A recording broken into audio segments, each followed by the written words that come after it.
So I want to talk about a really simple and really effective little strategy for getting some interesting sounds on dominant chords and 2-5-1s. So the first thing that we're going to do is we're going to take our C major 2-5-1 and we're going to lose the D minor 7. Don't care about it. It's just kind of a suspension of the G7, right? Barry Harris fans will know this already. Okay, so just go to G7, go into C major. Easy, right? Now, what we're going to do is we're going to take that G7, instead of playing it like a G7, we're just going to plonk a chord on the flat 7. F, right? In this case. What chord is that, you may ask? And the answer is any chord. Any chord sounds great.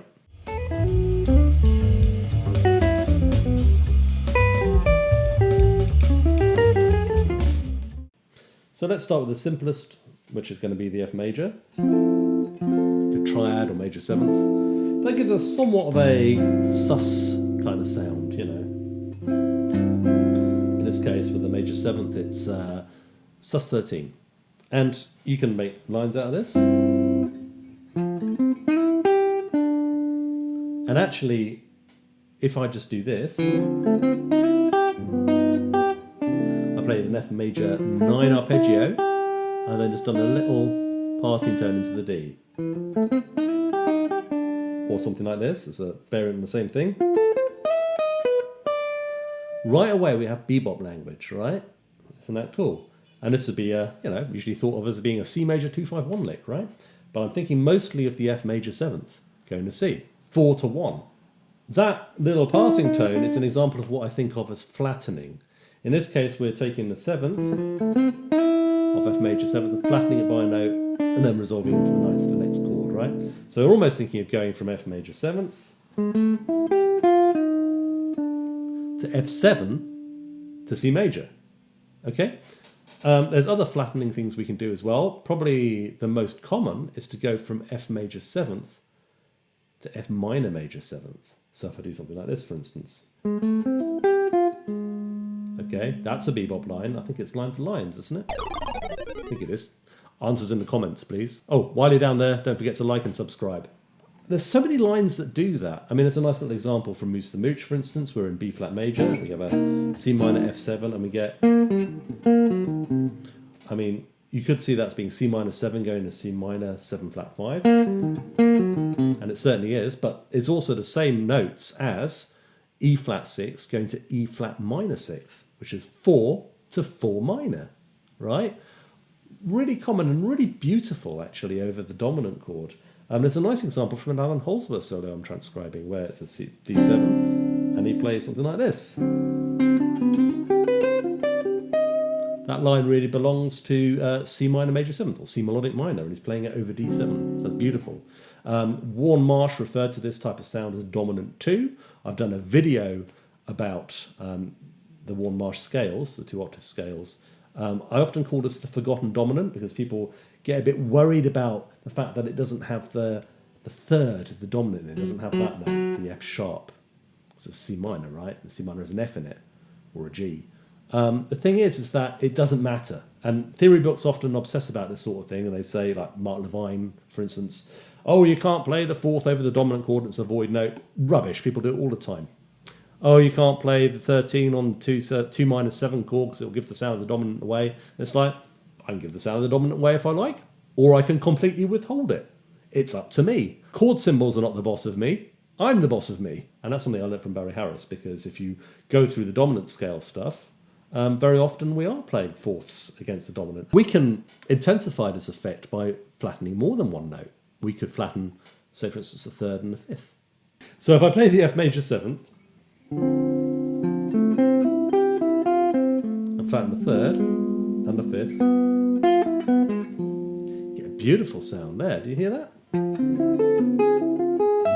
Oh, do some chords as well. F major 7th, flatten the 3rd and the 5th. And what you end up with is a diminished major 7th.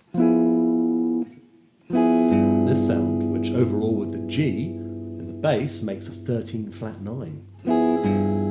By the way, can I just point out that both the minor major 7th sound and this one also belong to the C major 6th diminished scale. A lot of sounds in that scale. It's amazing, really. So this gives us, a beautiful way to play a 2-5-1.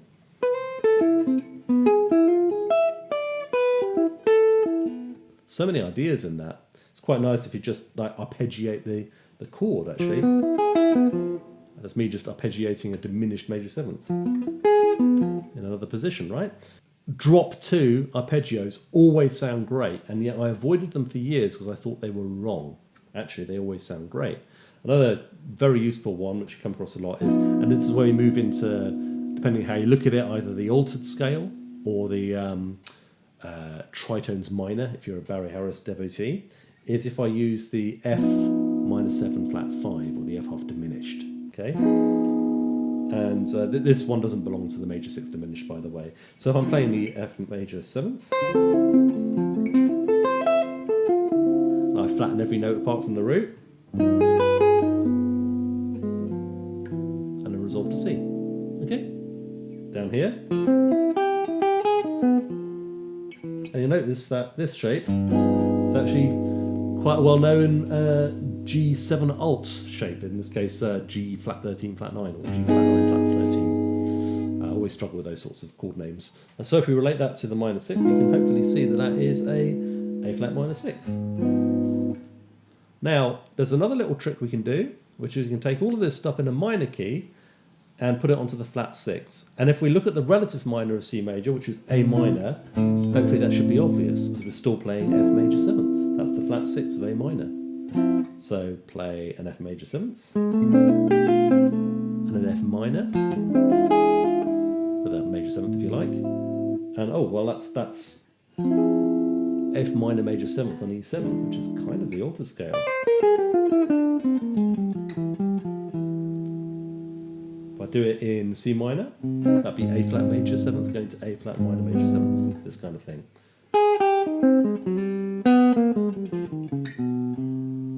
Hopefully that is helpful. I found it, I'll be honest with you, like a lot of my stuff is based on this. Really turning dominants, I suppose, into 4 chords, into subdominant chords, and then just altering them. There's millions of more possibilities. You can use any chords you like, really.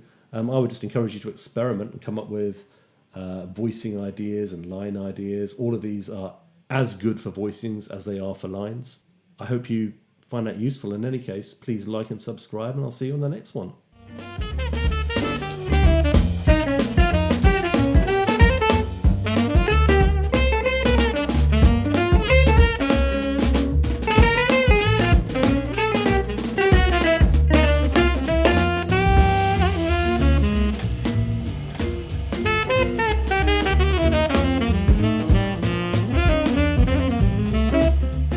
In the comments, please.